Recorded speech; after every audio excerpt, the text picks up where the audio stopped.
Hello and welcome to Arumal's Academy. In today's newspaper analysis, we're going to discuss some important newspaper articles from 7 September 2022. You can also join our WhatsApp group for more study materials and updates. The link for the group will be provided in the description below. So these are the list of the topics that we'll cover in today's session. Let's start. So the first article is about India-Japan defense ties. So before starting this article, I would like to say that this article is not actually based on any news, but it is based on an editorial which was recently published in the Indian Express. Now, this article has been written by a person known as C. Raja Mohan, who is a very well-known Indian academician, journalist, and foreign policy analyst. So any article that he writes actually becomes important to us, especially from the international relations point of view.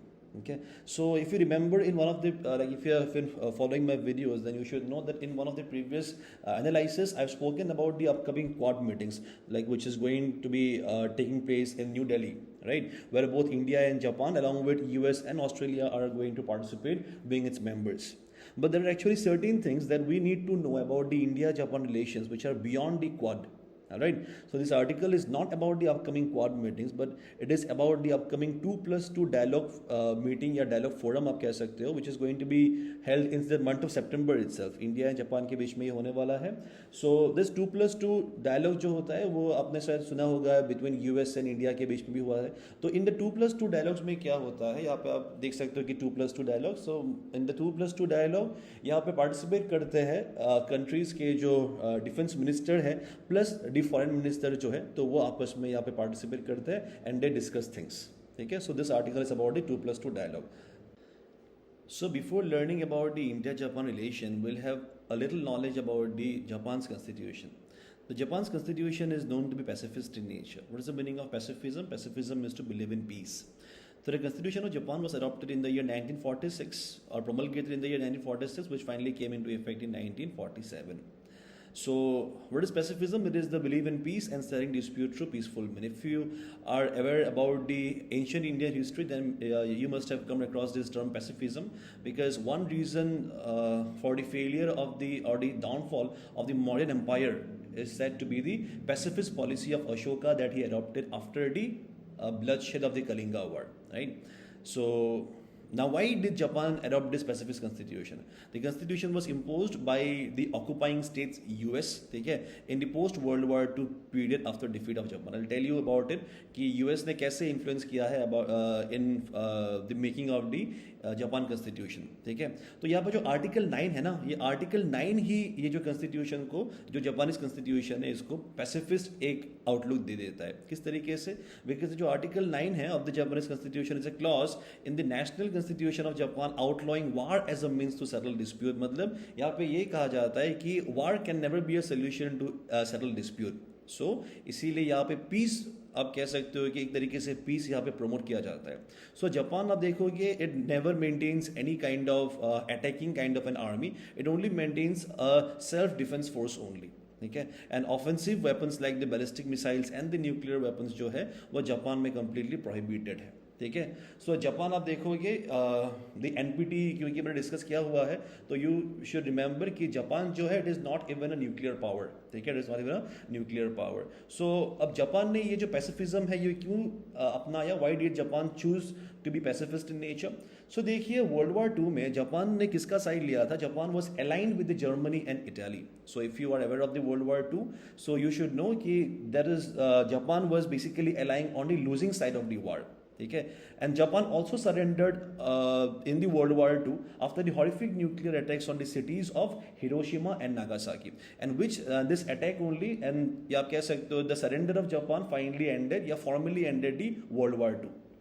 ठीक है, उसी time में क्या हुआ था? Japan was temporally acquired by the United States. ठीक है, उस टाइम में टेम्पोररी एक एक्विजिशन हुआ था बाय द यूएस, और उसी पीरियड में when Japan was under the US, you can say during that period only the new constitution of Japan was being drafted. ठीक है, तो इसीलिए उसी पीरियड में दैट इज 1946 टू 47 का जो पीरियड है, इस पीरियड में US insisted Japan to include article 9 in the constitution which made it a pacifist nation.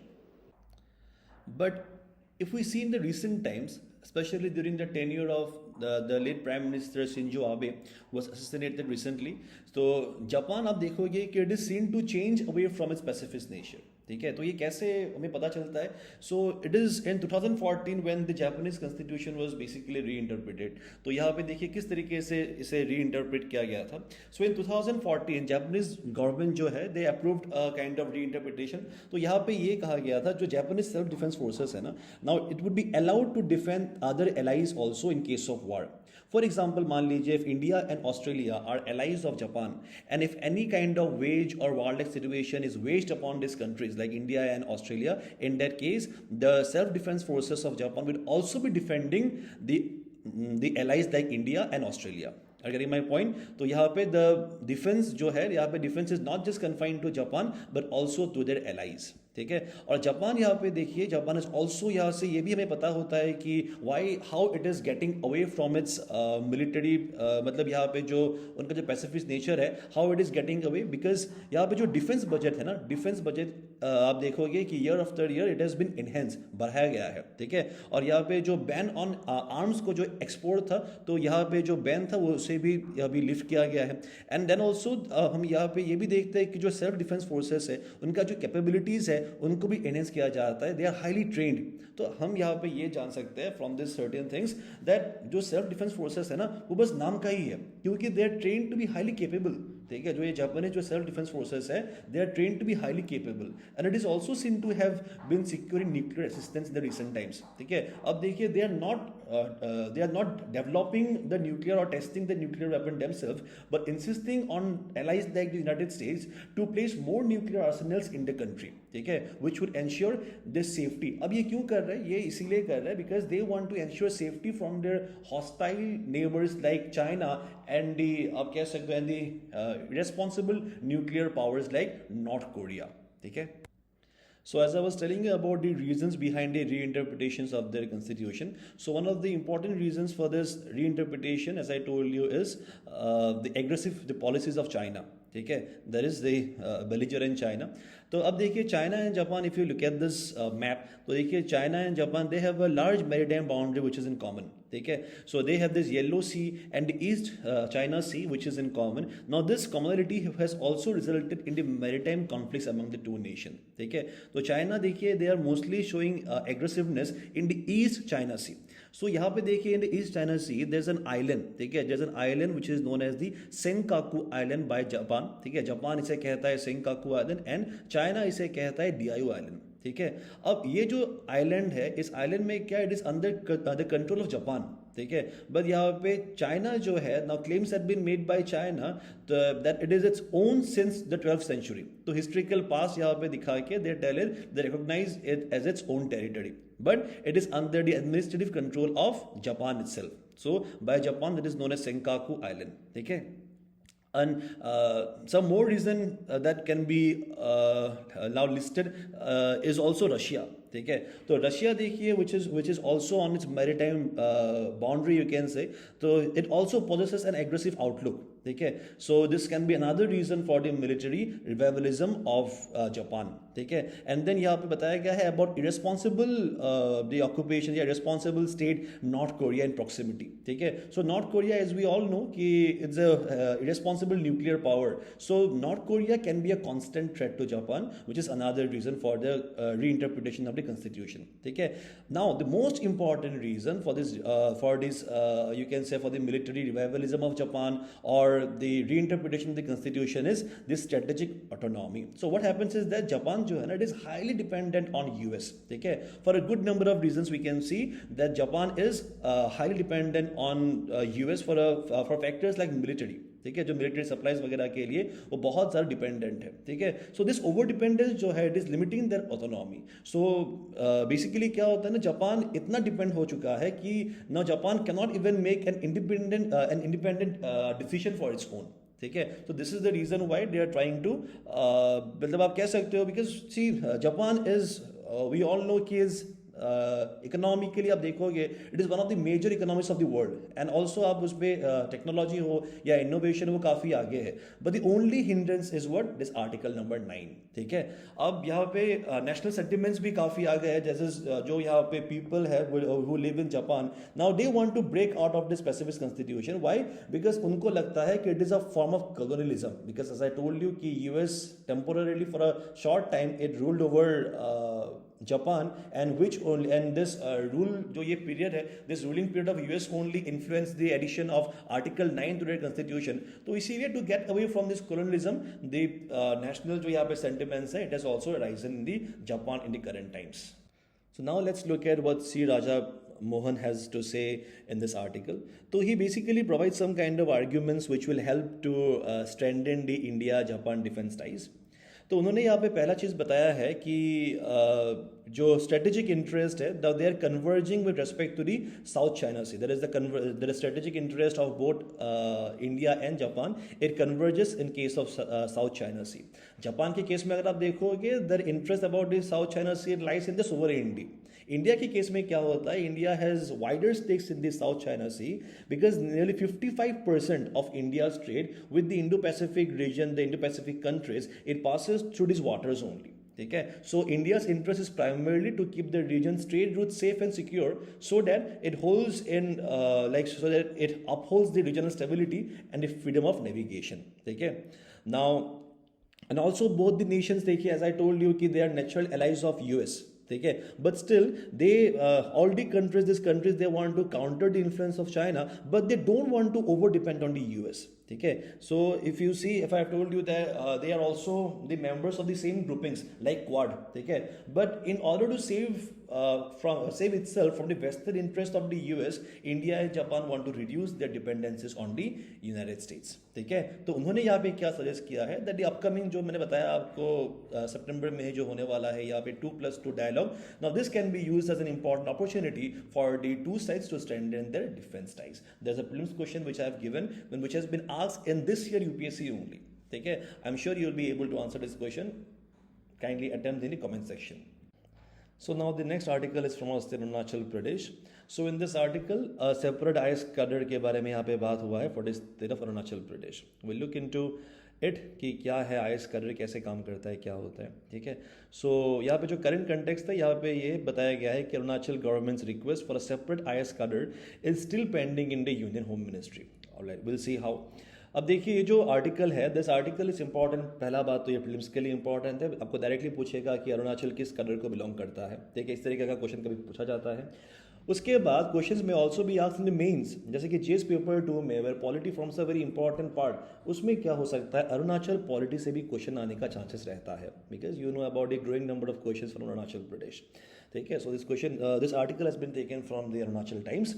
अब देखिए क्या होता है, ये जो आईएएस ऑफिसर्स है, आईएएस हो गया, फिर आईपीएस एंड द फॉरेन, मतलब जो फॉरेस्ट सर्विस है ना, आईएफएस जो फॉरेस्ट सर्विस ऑफिसर्स है, not the foreign but the forest service officers who are selected by the UPSC examinations are appointed in the various states by the authorities at the central level, ठीक है। अब such officers belong to certain cadre which may represent a state or a group of states, ठीक है। अब अरुणाचल में जो officers appoint किए जाते हैं ना, वो बिलोंग करते हैं टू दी अगमुट कैडर। अब ये AGMUT stands for what, Arunachal, Goa, Mizoram and other union territories, very important, Arunachal, Goa, Mizoram and other union territories. So now let's see why Arunachal is willing to have its own separate IS cadre. So now that the assembly is in session, so during this time क्या होता है, when the assembly is in session, a lot of debate and discussion takes place regarding the various concerns of the state among the members of the legislative assemblies, right? So various types of question like start question, unstart question and short notice question are asked by the members which are to be answered by the ministers. So here ये जो question था, ये question किया गया था by Congress leader Ninong Ering about a separate cadre. तो यहाँ पर रिस्पॉन्डिंग टू इस क्वेश्चन ओनली, यहाँ पे सीएम खांडू ने क्या बताया था, तो सीएम जी ने बताया कि ये जो रिजोल्यूशन है for regarding a separate cadre, now this was adopted in the assembly back in the 2017 only on 18th of October, और यही जो रिजोल्यूशन था इसे कन्वे भी कर दिया गया था to the union home ministry. But उसके बाद क्या हो गया, ये जो मैटर है उसके बाद कुछ यहाँ पे एक्शन लिया नहीं गया है, it is still pending with the ministry, ठीक है। Now CM Khandu has also shown his disappointment for not having a separate IAS cadre, let's see why. अब क्योंकि ये एब्सेंट है, क्योंकि अरुणाचल के लिए कोई सेपरेट कद्र नहीं है, तो इससे क्या हो गया है, जो सेंट्रल स्कीम्स है, तो that the central schemes are not being able to be implemented and executed properly. ये क्यों हो रहा है? इसीलिए हो रहा है बिकॉज देखिए, जो ऑफिसर्स होता है ना, जो ऑफिसर्स आगमुड cadre से जो ऑफिसर्स अपॉइंट किए जाते हैं, they are normally appointed for a term of 3 years only. So before even knowing about the problems and the ethos of the place, they are shifted to another place, which also leads to non-implementation of the developmental works. तो उनका ये कहना है कि 3 years period is very less in order to learn about the culture, about the tradition, or the issues that the people of Arunachal Pradesh is facing currently. ठीक है? So the central government, as I told you, it is the appropriate authority. तो उनका ही power होता है to have to create a separate cadre. ठीक है? सो currently यहाँ पे अरुणाचल इज मेंट बाय जो IAS ऑफिसर्स है, IPS ऑफिसर्स है, in fact the Indian forest service officers also, they are appointed from the AGMUT cadre. ठीक है? Arunachal, Goa, Mizoram and other union territories, very important. And the tenure of the officers posted in the state is only 3 years. तो खांडू का ये कहना है, CM Khandu says कि he wishes to have the officers posted here for at least 5 years. So these are the list of the cadres which forms a part of the zones. ठीक है? पहले तो ये जो इंडियन जो टेरिटरी है, इसको 5 जोन्स में डिवाइड किए गए हैं, और यही जोन्स में आपको पाया जाता है आप कह सकते हो कि यहाँ पे डिफरेंट कलर्स आर फाउंड. ठीक है? तो आगमुद जो है, it belongs to zone number 1. ठीक है? अब ये जोन नंबर 1 बिलोंग करता है, तो बाकी भी आप एक बार थोड़ा देख लीजिएगा. If you wish to remember, you can just remember one. But ये सारा जोन्स वगैरह इतना इंपॉर्टेंट नहीं है, it's only for representation only, इतना भी इंपॉर्टेंट नहीं है. ठीक है? अब यहाँ पे एक प्रीलिम्स प्रैक्टिस क्वेश्चन दिया गया है with this topic. I want you guys to answer in the comment section. Now the next article is again about Arunachal Pradesh. So this article has been taken from the Arunachal Times, जहाँ पे ये बताया गया है कि famous writer ममंग दाई जो है, तो ममंग दाई का एक book escaping the land has been featuring in the long list for the 2020 JCB prize. ठीक है? अब इनका जो ये बुक है escaping the land, it has been featuring in the long list. So long list क्या होता है? देखिए, long list is basically list of selected books ही है. ठीक है? यहाँ पे एक लिस्ट सिलेक्ट किया गया है, तो लॉन्ग लिस्ट इसीलिए कहा जाता है बिकॉज अगेन यहाँ से शॉर्ट लिस्ट करके एक शॉर्ट लिस्ट बनाया जाएगा. ठीक है? और उसी शॉर्ट लिस्ट से जो विनर है वो डिक्लेयर किया जाएगा. ठीक है? सो ममंग दाई के बारे में, she is a very popular and celebrated Indian poet है, वो नॉवेलिस्ट है, जर्नलिस्ट है, who is based in Itanagar, and also she is the first woman IAS officer from the state. ठीक है? Now she has also won the Sahitya Academy Award in the year 2017, and she is also a Padma Shri recipient. Now let's look about this news. So this book by Mamang Dai, that is Escaping the Land, is among the 10 novels which has been in the long list of the 2022 JCB Prize for Literature. ठीक है?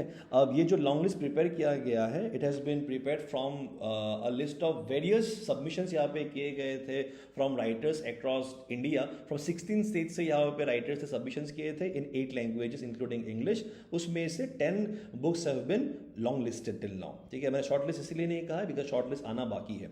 अब ये जो list of the 10 novels है, this 10 novels को select किया गया है बाय देयर पैनल, बाय यहाँ पे जो JCB का जो पैनल है, तो ये 5 जजेस का एक पैनल है जहाँ पे जर्नलिस्ट है, ऑथर है, ट्रांसलेटर है. ठीक है? देन हिस्ट्रियन है, एकेडमिशियन है. तो this people have this 5 persons who are the judges have basically long listed this 10 books. ठीक है? अब यहाँ पे इनका नाम बहुत इंपॉर्टेंट है नहीं. अब ये जो JCB प्राइज है, इसके बारे में थोड़ा जान लेते हैं. This JCB prize for literature is awarded every year. इसे अवार्ड किया जाता है distinguished work of fiction by an Indian writer. ठीक है? अब इसमें प्राइस कितना दिया जाता है? 25 लाख का एक अवार्ड दिया जाता है. ठीक है? अब ये जो प्राइज है, what does it aim? This JCB prize it aims to celebrate the Indian writing, and this the JCB prize जो है, it basically tries to, it is making an attempt to ensure that the Indian writings, जो भी यहाँ पे books है of fiction हो, यहाँ पे जितना भी सारा मतलब आप कह सकते हो कि जो कमेंडेबल वर्क है by the Indian writers, so that it reaches the readers across the world. ठीक है?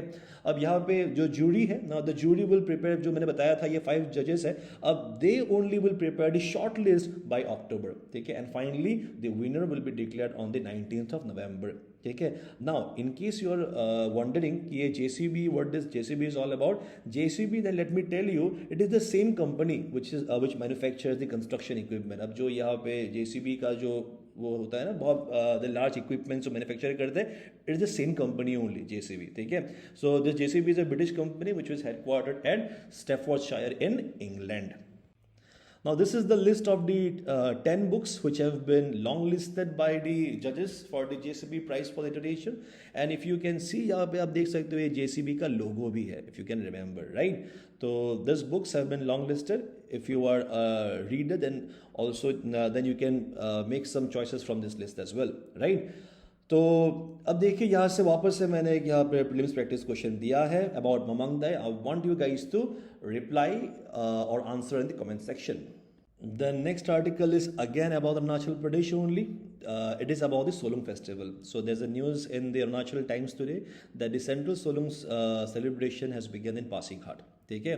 अब ये न्यूज़ में क्या दिया गया है दैट 4 डे का एक सेलिब्रेशन होता है, 4 डे सेंट्रल सोलंग फेस्टिवल होता है. So it has begun in East Siang district on Tuesday with traditional fervour and gaiety. अब ये जो टॉपिक मैं अभी ले रहा हूँ this is very important because GS paper 1 में अरुणाचल प्रदेश का जो कल्चर है वहाँ से भी क्वेश्चन आने का चांसेस है. ऐसे में यू विल फाइंड कि there are high chances of an essay being asked from Arunachal Pradesh. तो अरुणाचल प्रदेश का कल्चर हो गया, ट्रेडिशन होगा, यहाँ से भी क्वेश्चन कभी पूछा जा सकता है. ठीक है. So this topic is going to be really very important. ठीक है. अब देखिए जो फेस्टिवल्स होते हैं ना, जो फेस्टिवल्स अभी क्यों होते हैं, festivals are really very important not just from the exam point of view but in my personal opinion also. Festivals are really important. Why? Because this festivals can be use to promote the spirit of oneness and community bonding. Because festival में क्या होता है, लोगों से मिलना होता है कि नहीं. तो इससे क्या होता है, जो एक बॉन्डिंग होता है, जो कम्युनिटी का बॉन्डिंग होता है या वननेस होता है, now this increases. This festivals are also important to promote the states indigenous culture. ठीक है. और ऑल्सो आप कह सकते हो to make the upcoming generation, जो यंगर जनरेशंस है, now they should also be given a taste of the culture, right. So to make the upcoming generations aware of our culture, of our beliefs, of the customs, tradition etcetera. ये जो promote करने के लिए भी या उनको aware उनको जागरूक करने के लिए भी ये जो फेस्टिवल्स है ये इंपॉर्टेंट है. Because you know this current time जो है, it is the age of technology, age of internet है, स्मार्टफोन्स है. So this should not dilute the essence of our origin at least, right. Now about this 4-day Central Solong Festival which has started, अब ये कहाँ पे हुआ है, this is began at Gidi Notco in East Siang district. तो ये Tuesday से start हुआ है and this will be continuing for the upcoming 4 days. अब ये जो फर्स्ट टाइम जो यहाँ पे जो फर्स्ट सेंट्रल सोलोंग जो सेलिब्रेशन हुआ था ना, it was not in Pasighat but it took place in Pangin 1966 में हुआ था at the initiative of Golgi Bote Talom Rukbo. ये Golgi Bote Talom Rukbo was also the torch bearer of the indigenous faith movement. ठीक है. And finally from the next year that is 1967 onward से this so the central Solung festival has been taking place at Pasighat only. ठीक है. सो you can see this ladies they are preparing for the celebration for the Solung festival. Now let's look at some of the aspects about the Solong festival, because if you learn about these aspects, probably you will be able to write a well-structured answer about festival if it is asked. ठीक है. अब Solang festival क्या है, it is celebrated by the Adi tribe of Arunachal Pradesh. ठीक है. It is primarily an agro based festival which is based on what, agriculture पे based है. ठीक है.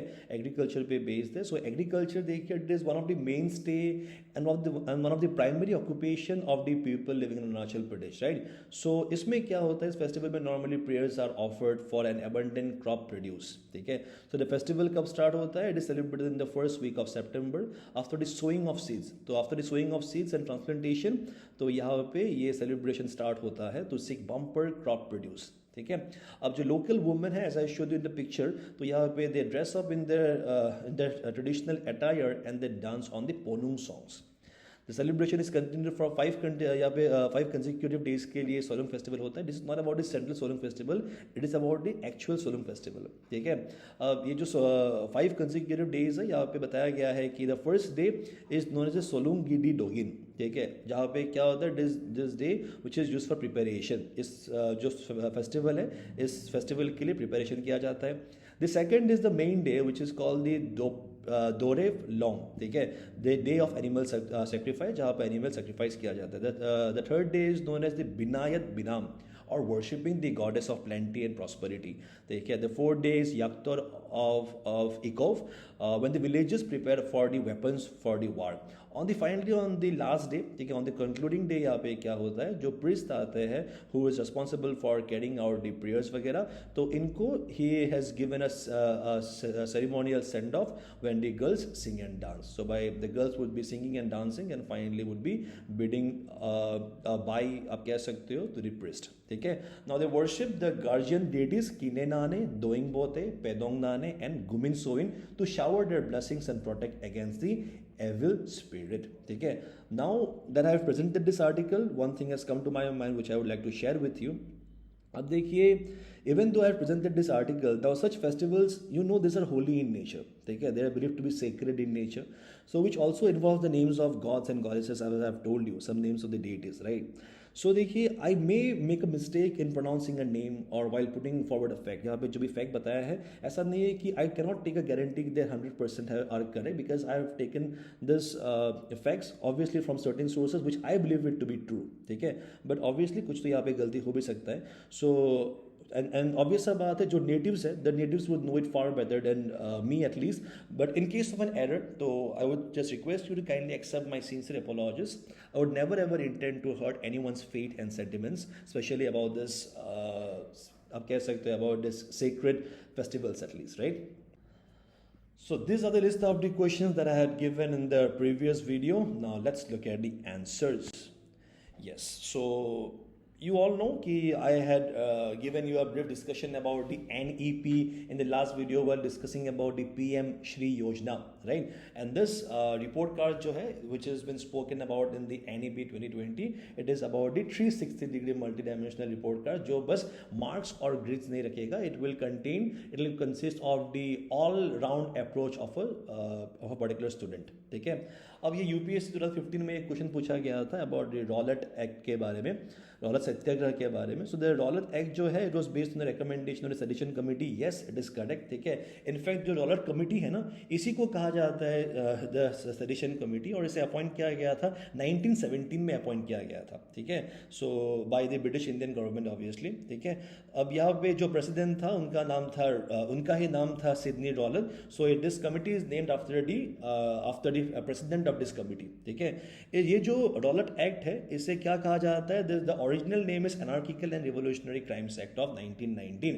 This name is important because question have been asked in the past. Anarchical and Revolutionary Crimes Act of 1919. This act was criticized. ठीक है, ये act criticize किया गया था because it was an attempt to curb the freedom of people.